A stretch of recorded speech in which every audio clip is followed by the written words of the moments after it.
1/2 of a turn, which is a very minor adjustment thing. They want the front end to be a little tighter. Just the opposite of what we've seen with some of the cars spinning out today early on. All right, so Tony Stewart has made his stop. And, of course, Roberto Guerrero and Buddy Lazier has not yet stopped. Neither one of those cars have, so they lead the race, and then everyone else is making their stops and beginning to fall now behind the lead of the race. This is the first time that Guerrero has led since 1987, Gary Gerald. The pit stop for Eliseo Salazar, Paul, was sensational. 12.2, and I went and double-checked to make sure they got a full 40 gallons in. They said, yes, we did. The guy that was so impressive as a rookie last year is off to a terrific start. And remember, we were wondering if they were spread too thin with 7 cars for this Team Scambia. Very impressive first stop for Salazar. So with his stop, Tony Stewart falls back through the field and sits down now in 12th place, but at 229 miles an hour the last lap. And it looks like Roberto Guerrero is slowing to come into the pits. It's time for him. He's got to slow it down there. Now, by the time he crosses that white line right there, he's got to be down. Right there, he's got to be down at 100 miles an hour. And they said they're not going to give him any fudge factor. It can't be 101 or 102, 100 miles an hour. Jack? Well, Danny, Roberto Guerrero now has to find his marks at over 100 miles an hour after traveling twice that speed. The crew waves him in. It's kind of like coming in and finding your marks as an actor. He's done it before and does it very, very well.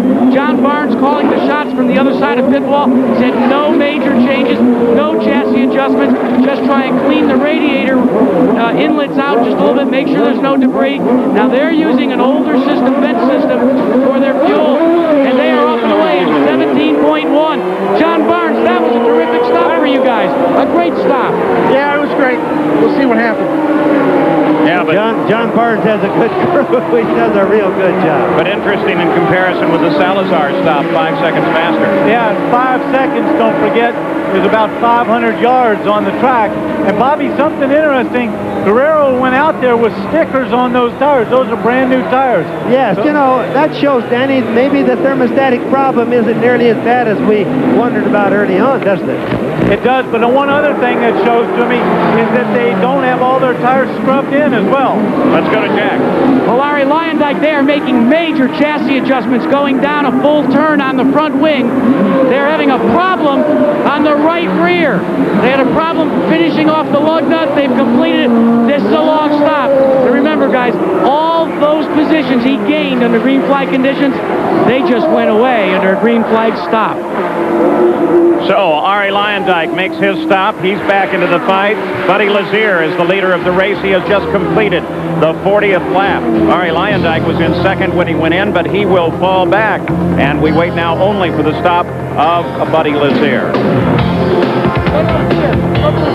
The stop's complete. There is your leader. That's Tony Stewart. He's been running when he's free at over 226 miles an hour, well faster than most of the field. Now, this is the 51st year a Goodyear blimp has flown over the Indianapolis 500, and today it's the Goodyear blimp, the Spirit of Akron, helping give you great coverage shots of the Indy 500. Guerrero is in second, Salazar is third, Lazier dropped to fourth. Now, what about that story of the rookies in this 500-mile race field? How have they fared thus far as we've just crossed over the 100th mile? Well, you take a look at them. Stewart's fine. Jourdain dropping. Hawkins dropping. Looks like they're being careful. I think they're being careful, but of course this is after the first stop. They were probably really cautious in that first stop, just to get on the marks, not speed, anything like that. And we have seen some rather varied times while we were away. Buddy Lazier stopped for 20.9 seconds as the leader of the race, and that brought him out way down in the order. He came out in fourth, so he lost 3 positions while in the pits, and they were struggling with the left rear of the car. This is Eliseo Salazar, and we're going to go back and take a look for Arie Luyendyk. Red and white number 5. Luyendyk, there he is, lies in 5th place.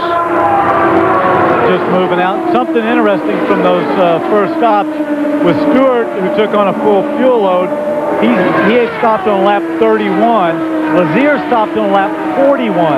That means over the course of the race, that Stewart's going to have to pit 2 more times than Lazier. They certainly That's a lot pitted of Stewart time. too early, I think, Danny. You think that was a conservative stop? I think it was them worrying about it and way too conservative, and maybe their electronics aren't transmitting to the pits and telling him where the fuel or what the fuel usage has been. Or, Bobby, do you think that possibly they had everything, the boost turned up everything maximum, and was, he ran those laps. He actually ran a 2:34 laps. That maybe he just used up more than everybody else. Still too much fuel, even at those kind of speeds, I think, Danny. Well, race controls now reporting, and this is not a big surprise, Racing Gardner with a name like that. He might speed in the pits. He has. He's going to get a black flag stop-and-go penalty. Johnny O'Connell, the white 75 car, slows and heads down into the pit area. And you see Michele Alboreto, who... There he is, the 33 car. He is very slow into the pits. Let's check in with Jerry Punch. Guys, I'm with Rick Campbell, Goodyear's chief engineer. And Rick, what is the tire wear situation? I understand Davi Jones may have had a right rear wearing a little bit. Yeah, I think that's to be expected this part of the race. We have a very green racetrack we're dealing with. And I think a lot of it's dependent on car balance and driver preference. Most of the guys that we've seen are having very good success with the optional tire that they qualified on, and they're going back to it on the second stop. So I think most of the changes you're seeing are more a result of handling than it is a tire wear issue. All right, most of the Goodyear guys staying with the optional tire. Let's go to Gary Gerald. We're in the pit of Michele Alboreto, who started 12th. He's sliding backwards, and what started out as a gearbox problem, losing 6th gear, is now complicating itself. It's working its way through the gearbox. The car has just rolled in here, and now they've shut the engine down. We expect that they're going to work and try to change gears and get him out. This is going to be a long, costly stop for Michele Alboreto. Let's go to Jack. Well, before we go to Jack, this is Johnny the 16 car of Johnny Parsons Jr. Exactly, Bobby. Looks like he had an engine let go, and as a result of this, they've gone yellow. He stayed up fairly high on the racetrack when the engine let go. He's down low now. Jack Arute?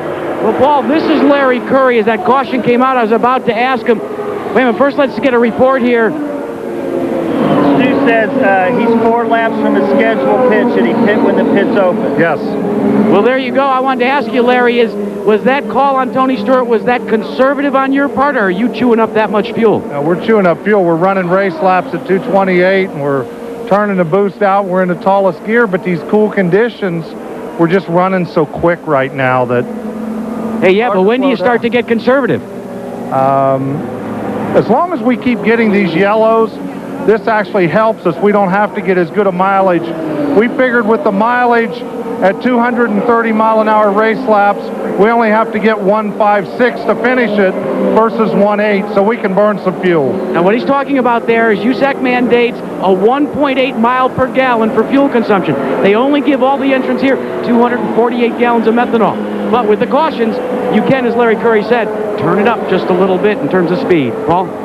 So under yellow, once again, this time for the blown engine of Johnny Parsons Jr. 50 of the 200 laps are complete with rookie Tony Stewart in the lead. We'll be back with more after this message and a word from our ABC station. Well, we're still under yellow in the 80th Indianapolis 500. Here is the Valvoline race summary after 50 laps. The leader, of course, was Tony Stewart. He's averaging 152.7 miles an hour, well off the record pace set by Arie Luyendyk at 185. But we've been punctuated with cautions throughout the day. You can see the breakout on the cautions there. And, of course, we're still under the yellow flag here at the Speedway. So we have the cars out of race, and that's Johnny Unser and then Paul Durant, John Paul Jr., and most likely we'll see Johnny Parsons' name added to that list. Tonight on ABC, following America's Funniest Home Videos and Lois and Clark, Susan Lucci and Barry Bostwick star in the erotic thriller Between Love and Hate on the Sunday night movie. And tomorrow night, Peter Falk stars in a Columbo mystery movie, Columbo Goes Undercover. Then the all-new AFI salute to Clint Eastwood with the biggest names in Hollywood. It's all new tomorrow night here on ABC. Jack Arute? Well, Paul, let's update you on Arie Luyendyk. You documented that one time he hit the wall, just smacked it a little bit. Well, guess what? Just a couple of laps ago under green flag conditions, he smacked the wall again ever so slightly. They were concerned about tires. Everything seems to be okay, but here